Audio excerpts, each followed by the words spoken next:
Estimados estudiantes, hago este video para aclarar algunas situaciones respecto de la experiencia práctica que se les solicitó. Como es evaluada, obviamente requiere cierto análisis. Miren, yo tengo acá el experimento que les mostré la vez anterior, pero tengo justo la cantidad de agua para que este bloque comience a moverse.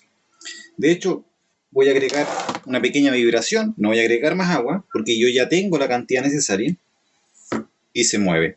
O sea, si yo lo dejo aquí un momento estático, probablemente va a mantenerse o se va a deslizar, ¿cierto? Vamos a tratar de mantenerlo. Pero está justo antes de moverse. O sea, la fuerza de roce estática máxima. ¿Por qué digo que es la fuerza de roce estática máxima? La fuerza de roce no aparece por arte de magia. La fuerza de roce está ahí presente y de hecho es lo que nos permite caminar y hacer un montón de actividades en el día. Si no fuera así, andaríamos patinando por todas partes, los autos nos frenarían, ¿cierto? No podríamos dejar algo en una superficie, no podríamos escribir, no podríamos hacer un montón de cosas. La situación es la siguiente. Ustedes no tienen que echar cantidades de agua al experimento, al vasito, que se les ocurra. O sea, tiene que ser justo la cantidad adecuada para que el bloque se mueva, tal como está mostrado en esta situación. Yo agrego una pequeña vibración y se mueve. ¿Se fijan que se... ahí. Esa es la experiencia. Eso es lo que hay que hacer. Primero, cuando yo agrego poca agua, tengo una fuerza peso, que es por producto de esta agua, ¿cierto? La masa de agua que estoy agregando. Y la fuerza de roce es la misma acción-reacción. Por lo tanto, agrego más agua y la fuerza de roce va a crecer junto con el peso. Cuando yo tenga más agua incluida, va a darse lo que tengo acá, que la fuerza de roce es máxima, ya no puede hacer más acción. Entonces, ante cualquier vibración, aunque sea muy pequeña, se mueve. ¿Por qué? Porque la fuerza peso iguala a la fuerza de roce, por lo tanto tenemos ahí, por ejemplo, que sea esta situación. Entonces, en esta situación 1 tenemos poquita agua, hay una fuerza peso y la fuerza de roce no tiene problema en equilibrar esa situación. Para esta otra situación lo mismo, ¿cierto? La fuerza de roce va a ser mayor, pero aún así todavía le queda margen para actuar.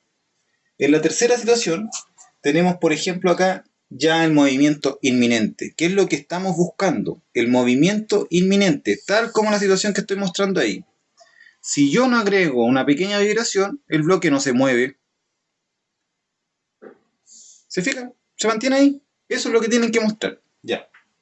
¿Por qué ocurre eso? Porque, bueno, la fuerza de roce está ahí presente y ocurre que si, por ejemplo, yo tengo un bloque acá en esta mesa y que pesa mucho, hay una fuerza de roce asociada. Pensemos que este bloque yo lo quiero deslizar y lo empiezo a empujar.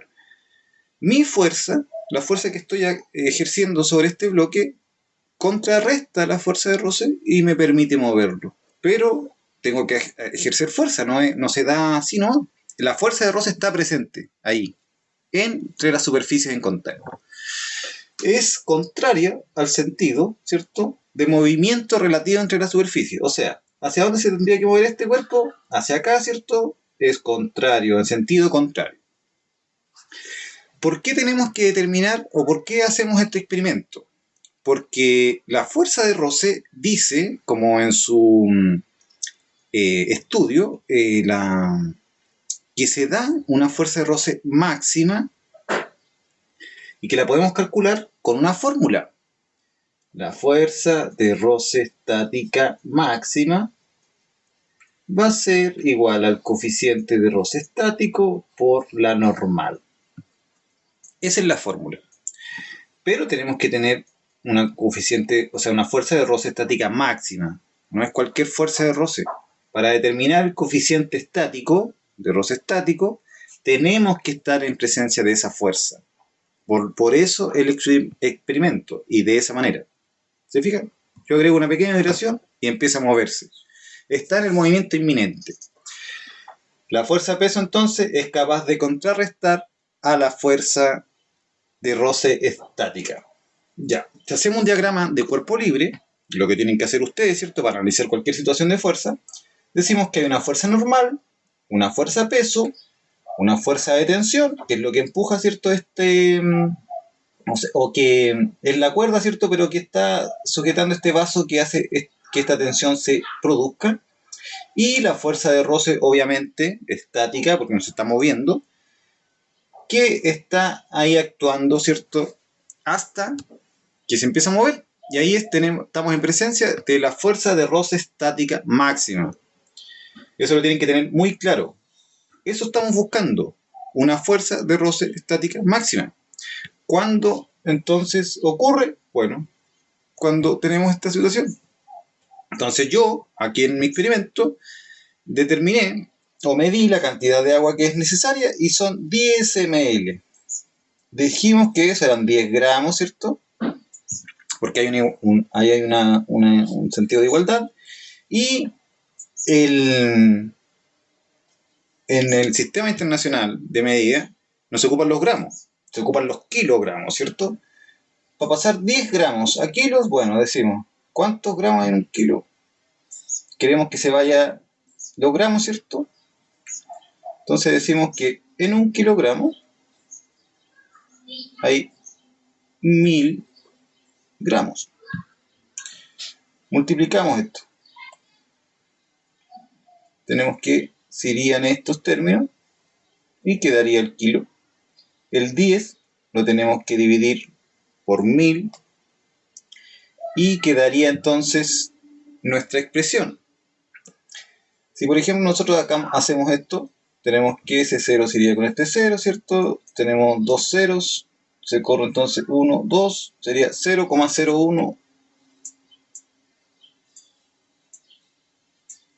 kilogramos. Esa es nuestra cantidad de materia aquí o de agua, ¿cierto? Que hace que se mueva este bloque. Este entonces sería lo que nos sirve como dato. Nosotros tenemos que saber cuánta cantidad de agua tenemos, ¿cierto? Para poder determinar esta fuerza. Ahora, respecto de la fuerza de roce estática máxima, tenemos que también tener conocimiento de la normal. La normal se sacaba determinando la masa, la cantidad de masa, ¿cierto?, que tiene el bloque. Para mi bloque tengo 40 gramos. Lo mismo, multiplico y digo que en un kilogramo hay 1000 gramos. Tenemos dos ceros. 0,04 kilogramos.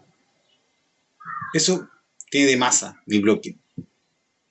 Ahora, ¿cómo puedo determinar la fuerza normal? La fuerza normal se sabe, aquí hay una condición de equilibrio, nos está moviendo hacia abajo el bloque, ¿cierto? Por lo tanto, yo inmediatamente puedo hacer tengo una situación de equilibrio, por lo tanto puedo hacer una igualdad. Digo que la sumatoria de fuerzas para el eje Y es igual a la fuerza normal, ¿cierto?, que es positiva, menos la fuerza peso, y eso es igual a 0. Menos porque va hacia abajo, normal va hacia arriba, ¿cierto? Por lo tanto, podría decir perfectamente, si paso este valor del fuerza peso hacia el otro lado, que la normal es igual al peso, y la fuerza peso es igual a mg. La masa la tengo acá, 0,4, y g es 9,8. Por lo tanto es 0,04 por 9,8 metros partido por segundo al cuadrado. Es una aceleración. De esto me va a dar mi normal, que es el valor que está aquí. Tengo que determinar el coeficiente de roce estático máximo, o sea, el coeficiente de roce estático, y eso es el trabajo, eso es lo que se les exige como trabajo para esta experiencia. Bueno, ¿cómo puedo determinar entonces la fuerza de roce estática máxima? yo sé que agregué cierta cantidad de agua para que este bloque comenzara como a moverse. Yo estoy en la situación en donde hay un equilibrio. Miren, yo tengo acá, lo voy a dejar quieto, está ahí. Hay un equilibrio, no sé, no hay movimiento. Por lo tanto, puedo decir que la sumatoria de fuerzas en el eje X es igual menos la fuerza peso, ¿cierto? Más la fuerza de roce es igual a 0, porque tengo una condición de equilibrio. Por lo tanto, la fuerza de roce estática máxima es igual, si paso esto al otro lado de la igualdad, a la fuerza peso, que es de esta cantidad de agua, ¿cierto?, que agregué. Por lo tanto, esa fuerza de roce estática máxima sería mi cantidad de agua, m por g, ¿cierto?, para este peso. M por g sería 0,01 por 9.8 metros por segundo al cuadrado. Esta es una aceleración. Aquí hay kilogramos. Ese resultado va a ser mi fuerza de roce estática máxima. Y se determina así. Teniendo todos esos componentes, voy a tener este valor, y solo me va a restar conocer el coeficiente de roce estático. ¿Cómo lo hago? Bueno, el coeficiente estático entonces va a ser la fuerza de roce estática máxima partido por la normal, que es lo que acabo de hacer. Eso es lo que tienen que hacer ustedes. La fuerza de roce no aparece de forma mágica, se da o está ahí presente en los cuerpos, ¿cierto? Sin esa fuerza de roce, todo acá estaría deslizándose. Como les decía antes, no podríamos caminar, no podríamos hacer actividad alguna, de ningún tipo, porque no tendríamos esa fuerza que hace que las superficies se mantengan estáticas. Todo sería un desequilibrio. Por lo tanto, esto es lo que ustedes tienen que desarrollar. Igual me extendí un poco en el video, mostrando todo, pero esta es la primera parte, ¿cierto? Después, obviamente, van a incorporar mayor cantidad de masa. Bueno, tendrán que incorporar también mayor cantidad de masa acá, para poder hacer que este ejercicio, o lo mismo que acabamos de hacer, se replique. Así que eso, chiquillos. No sé si hay más dudas, pero esa sería como mi explicación y ayuda para que tengan un buen resultado en su actividad práctica. Ojalá que les vaya bien. Que estén muy bien, chaito.